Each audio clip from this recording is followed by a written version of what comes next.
เอาได้มึงได้แล้วนะกูไม่ยากหรอก มาเข้ามา กูขออนุญาตแล้วกูมีสิทธิ์เก่าขวดมึงมาจะงงจะยามแล้ว เข้าไป กูก็ถ่ายได้ด้วยกันในวิดีโอ เขาบวยไทยเขาก็ไทยเป็นเหล็ก เอามึงถ่ายหน้ากูยังเนี่ยมึงรู้ไหม เอ้าจะบอกว่าคอยไทยเมื่อกี้ เอาหมอนั่นก็ถ่ายเงินเนี่ย เอ้าจะบอกเขา มึงมาถ่ายมึงมาถ่ายรถ แม่นบอก ก็ที่มึงเข้าไปนี่นะ แล้วเราสิเบิ้งยังตอนนี้ กูขอกวดมึงมีอย่างพิษเลยเจ้าก็ต้องเดือดร้อน โอเคเดี๋ยวกดเลย เขาว่าหรือเปล่าก ดเลย เขาถ่ายเจ้าด้วยกันเนี่ย กดรถ เดี๋ยวเจ้าเบิ่งทำกันเนี่ยผมก็ค่อยใส่ให้ของเจ้าเลยเจ้ามีแนวบ่ดีเจ้าก็ต้องยอมครับมันแนวบ่ดีเด้อเจ้าที่มันคอประตูเจ้ามันแน่นไปอยู่หลังบ้านหมดผมแม่ว่าค่อยสิใส่ให้พวกเจ้าเลยเอาย่างไปพวกกระทายเจ้ากันยังทาย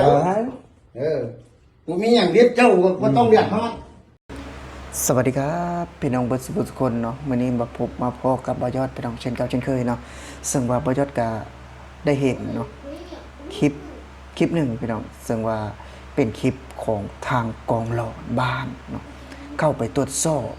ในยามดึกเที่ยงคืนเนาะซึ่งว่าเพิ่นมีข้อสงสัยอย่างบอยอดก็บ่ฮู้แหละเนาะแต่สิ่งที่บอยอดอยากจะนำมาเล่าหรือว่าเอาภาพวิดีโอทางข้างหน้าเนาะมาให้ทุกคนได้เบิ่งว่าในการกระทำแบบนี้เนาะมันถูกต้องบ่เนาะอยากให้พี่น้องคนไทยเบิ่งไปนำกันว่าคนลาวแท้ๆเนาะที่ไปเฮ็ดเวียกต่างถิ่นพี่น้องไปเฮ็ดเวียกต่างถิ่นเนาะแต่โดนเก็บเงินค่าที่พักเนาะ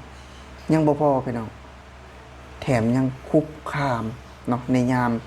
ดึกเที่ยงคืนซึ่งว่าเป็นพฤติกรรมที่บ่เหมาะสมถามว่ากฎหมายลาวนะมีบ่แบบนี้มีบ่แบบนี้แบบว่าที่ให้คนเข้าไปแบบว่าข่มขู่เนาะชาวบ้านตาดำๆหรือว่าคนที่มาอาศัยต่างถิ่นแบบนี้เนาะแน่นอนว่าก็บ่ได้มีเนาะแต่ทำโดยแบบว่าพลการในมุมมองของบยอดนะในการเหตุพฤติกรรมแบบนี้ก็ถือว่าซึมเสียเนาะซึมเสียบอกว่าจะเป็นเจ้าหน้าที่กองร้อนเนาะผู้ที่ดีเนาะและก็อาจจะทำให้ข้าราชการเนาะอยู่ลาวอาจจะพลอยเดือดร้อนไปด้วยเนาะและก็ทำให้นักท่องเที่ยวพี่น้องที่อยากเข้าไปเที่ยวในประเทศลาวจากบอกกล้าไปเนาะอันนี้คือบ่จะได้เห็นนะครับเสียใจนะที่ได้เกิดเหตุการณ์แบบนี้กับประเทศชาติบ้านเมืองเจ้าของซึ่งว่าถามว่าบ่ยอด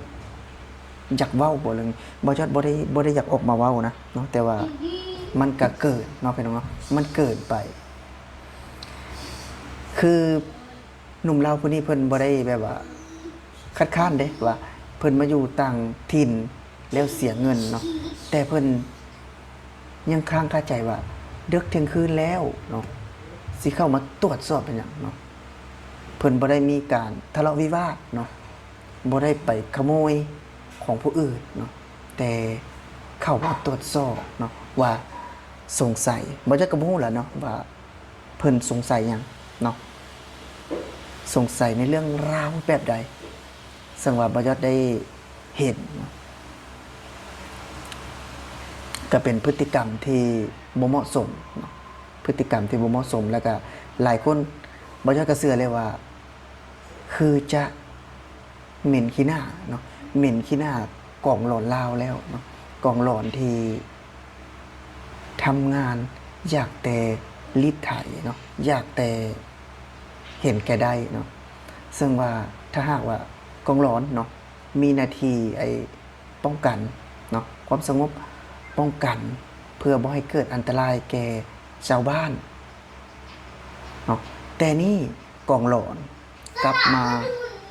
รีดไถกลับมาทำลายประชาชนเนาะ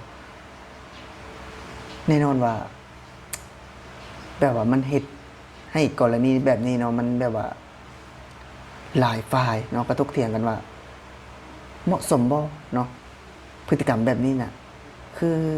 คือจังแบบว่าคุกคามกันเกินไปบ่เนาะทั้งที่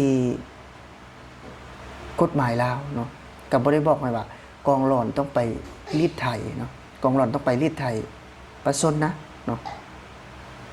บ่จักกันยังงงเนาะบ่จักยังงงแบบว่าดึกเที่ยงคืนก็เคาะประตูก๊อกๆๆเนาะสมมุติว่าบ่ยอดไปอยู่ต่างถิ่นเนาะไปพักอาศัยอยู่เวียงจันทน์ซะแบบนี้บ่ยอดสิบ่ย้านเนาะบ่ยอดสิระแวงนะพี่น้องบ่ยอดสิย้านกองหลอนบ่ยอดสิระแวงพี่น้องระแวงแบบใดย้านว่ามีเจ้าหน้าที่กองหลอนมาเคาะห้องพี่น้องก๊อกๆๆๆแบบนี้นะมันก็เป็นสิ่งหนึ่งที่ถ้าหากว่าคือคนลาวด้วยกันแล้วพี่น้องเนาะคนลาวด้วยกันถ้าหากว่าไปต่างถิ่นเนาะจำเป็นเด้เนาะจำเป็นต้องได้เสียเงินค่าพักเซาเนาะแล้วก็มีซึ่งว่ามีหนุ่มลาวคนหนึ่งเนาะที่เข้ามาคอมเมนต์เข้ามาแซะเรื่องราวแบบนี้ถ้าหากว่าเกิดกับนักท่องเที่ยวเนาะพี่น้องเนาะที่แบบว่ามาขอในยามกลางคืนแบบนี้ก็ยิ่งจะส่งผลเสียเนาะกับการท่องเที่ยวลาวเนาะขนาดแบบนี้ก็ยังคนที่เพิ่นจะเข้ามาเที่ยวเนาะในลาวเนาะเพิ่นก็ยังระแวงว่า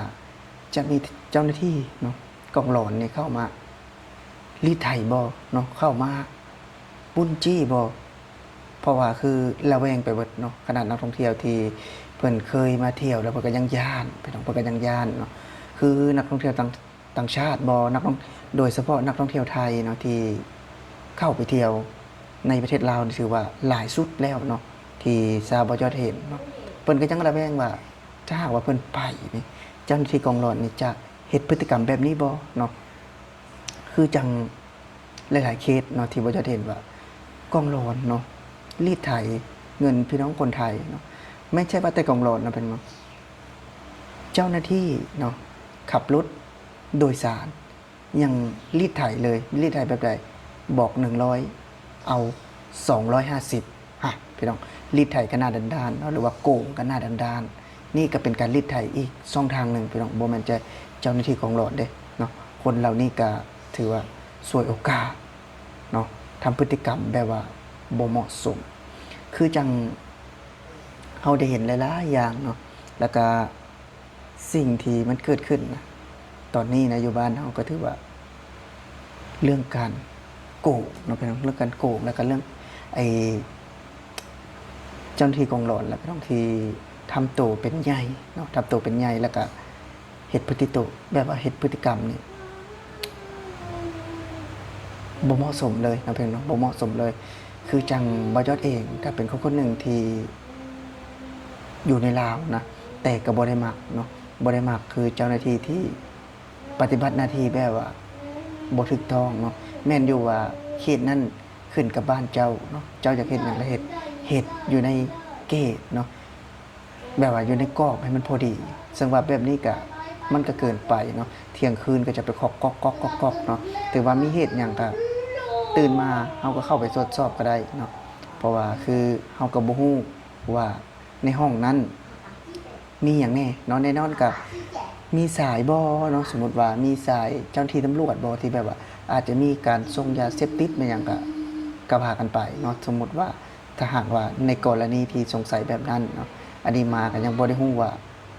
อีหยังแม่นหยังเนาะเจ้าของห้องก็ยังบ่ฮู้พี่น้องก็สำหรับคลิปนี้เนาะผู้ใดที่เขาเบิ่งแล้วก็อย่าลืมฝากกดแชร์กดไลค์กดติดตามเพื่อเป็นกำลังใจให้บ่ยอดแรงงานลาว Channel เนาะพี่น้องเนาะสำหรับคลิปนี้บ่ยอดสิขอลาไปก่อนสวัสดีครับ